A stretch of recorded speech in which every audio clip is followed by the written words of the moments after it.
আমার মনে হয় কি জানো, আমার মনে হয় তোমাকে আমার জীবনে আনাটা আমার সব থেকে বড় ভুল। হোয়াট? যা বলি, দেখো আমি তো তোমাকে ভালোবেসে গেছি, তাই না? হঠাৎ করে ভালোবেসে গেছি, কোনো কিছু না ভেবে তাড়াহুড়ায়। আমার মনে হয় এটা একটা ভুল ছিল। আমার একটু সময় নিয়ে আর একটু বুঝে তারপর তোমাকে ভালোবাসা উচিত ছিল। কারণ ভালোবাসার শেষ পরিণতি যে বিয়ে, এটা তো আমি এভাবে ভাবিনি। হ্যাঁ, সো এখন যখন এটা ভাবছি আর বারবার মাথায় বিয়ের কথাটা ঘুরছে, তখন আমি প্রেশার খেয়ে যাচ্ছি, আমি নিতে পারছি না। শুভ, আই এম রিয়েলি সরি যে তোমার চাইল্ডহুডটা টাফ ছিল। আমি তোমাকে আসলে হার্ট করতে চাইনি, কিন্তু আমার জন্য সিচুয়েশন অনেক টাফ হয়ে যাচ্ছে বাসায়। তুমি একটু মামার সাথে প্লিজ কথা বলো। আমি বলতেছি না যে তোমার সত্যিকারের বিয়ে প্রপোজাল নিয়ে যেতে হবে, বাট স্লো ডাউন হোক। মানে উনি না হলে যে কোনো ছেলে দেখে আমার বিয়ে দিয়ে দিবে।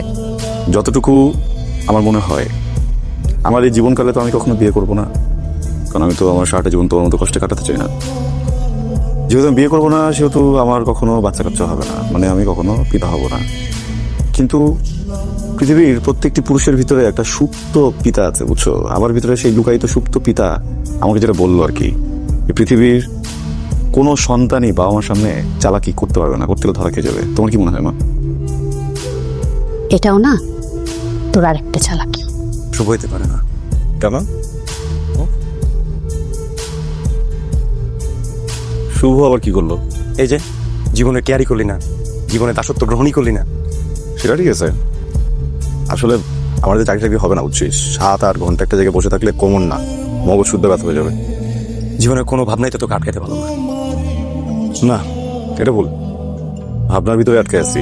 যেমন আজকে নীলার মামা কল করছে, কল করে বলে যে তুমি কোথায় একটু দেখা করো কালকে। অথচ নীলা এই ঘটনা জানি না। এটা কিন্তু একটা ভাবনার বিষয়। আমি জানি নীলাকে তুমি খুব ভালোবাসো,